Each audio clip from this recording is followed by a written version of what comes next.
proposer un petit warm-up spécial haut du corps, donc vous pourrez inclure avant vos séances haut du corps ou avant des séances qui vont utiliser votre haut du corps. C'est comme ça que je commence toutes les séances avec mes clients, ça permet de chauffer l'articulation et les muscles qui sont autour. Bien sûr, si vous faites une séance avec des poids plus lourds, etc., il va falloir monter en intensité petit à petit.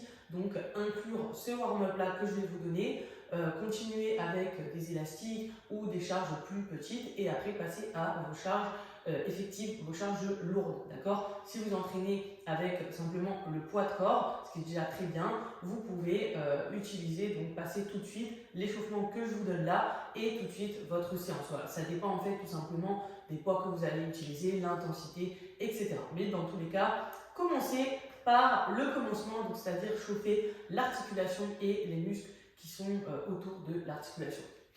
Donc on va démarrer debout, on va commencer par les épaules. J'aime bien commencer toujours en premier par ça. Donc il faut s'assurer que rien ne bouge à part ses épaules. Vous pouvez faire une épaule à la fois ou les deux en même temps, comme vous voulez, en fonction de votre niveau, entre guillemets, d'expertise, de sensation.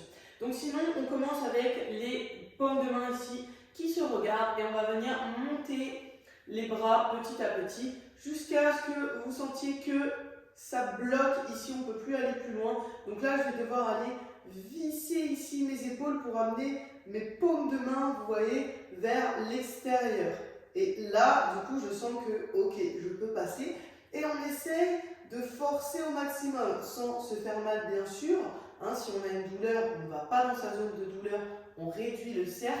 Mais on essaie vraiment que l'épaule soit sollicitée dans son maximum. On cherche à aller dans l'amplitude maximale sans que ça bouge. Vous voyez ici, quand je fais ça, j'ai pas envie d'aller faire ça, ok? Je veux vraiment bloquer au niveau de mes abdominaux pour que ce soit uniquement l'épaule qui bouge, mais j'insiste vraiment pour que l'épaule bosse dans toute son amplitude, ok? Que ça prépare bien l'articulation de l'épaule. Et ensuite, on fait la même chose dans l'autre sens. Donc, paume de main qui se regarde, je vais chercher derrière, et là c'est pareil, à un moment donné, ça bloque. Attention, pas de mouvement comme ça, on bloque bien au niveau des abdos, et donc là je vais visser ici pour ramener mes paumes encore une fois vers l'extérieur, et je vais pouvoir du coup passer et ramener devant. Donc vous faites ça dans un sens, dans l'autre, comme je viens de le faire là, on peut faire 5 fois, à peu près 5 dans un sens, 5 dans l'autre, c'est très bien. Ensuite, on va passer aux poignets. Donc là, les poignets, imaginez que vous avez des verres qui sont posés sur vos avant-bras. Vous ne voulez pas les renverser, d'accord? Donc, on va essayer de tourner uniquement ces poignets. Vous voyez, là, mes avant-bras ne bougent pas. Je ne fais pas ça. Là, mon verre tombe par terre. Si c'est trop dur, vous tenez votre avant-bras, ok? Comme ça, c'est plus facile, ça permet de vraiment le bloquer et au moins on peut se concentrer sur le poignet. Donc soit les deux en même temps, soit si au début c'est galère, votre avant-bras ne fait que de tourner, bloquez votre avant-bras. Et donc on fait ça dans un sens et dans l'autre.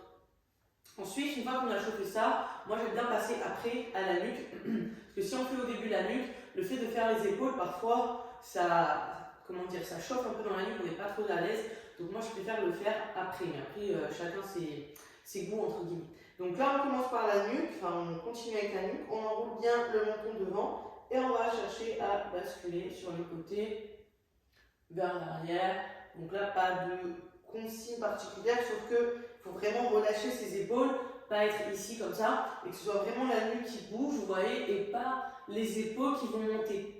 D'accord? Et puis, on essaie d'aller chercher dans toutes les dimensions. Toujours pareil, s'il y a des douleurs dans une articulation, au lieu de faire un cercle comme ça, par exemple très grand, et vous réduisez un petit peu votre cercle. Vous allez là où vous en avez pas mal, pour pas, si vous avez une période inflammatoire, pour pas augmenter l'inflammation. Ensuite, on passe au dos. Donc, on peut déjà commencer à attraper ces deux bras ici. On contracte bien les muscles fessiers pour bloquer les cuisses. Vous voyez, là, les cuisses, elles vont rester toujours dans l'axe face à vous.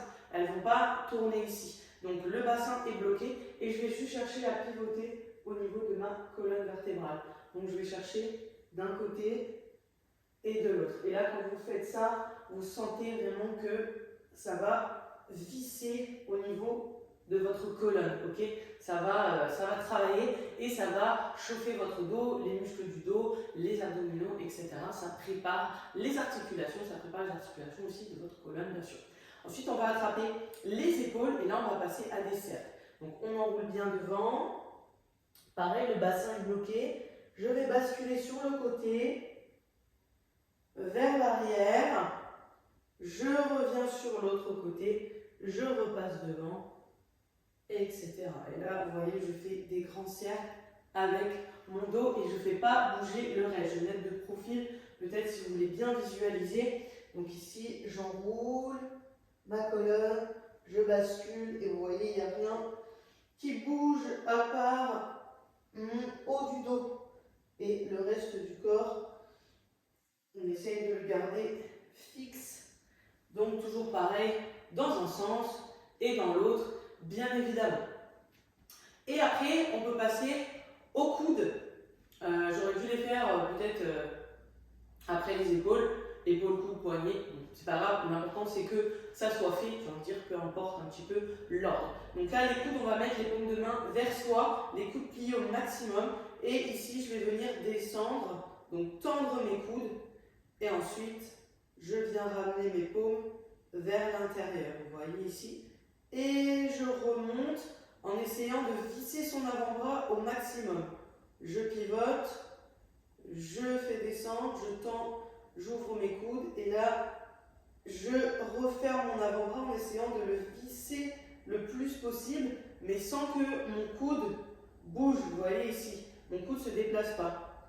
C'est simplement l'avant-bras qui se visse à fond et après j'essaie de garder le fait que ce soit vissé au maximum pour remonter. Okay, et là, du coup, ça va permettre de vraiment chauffer l'articulation de votre coude.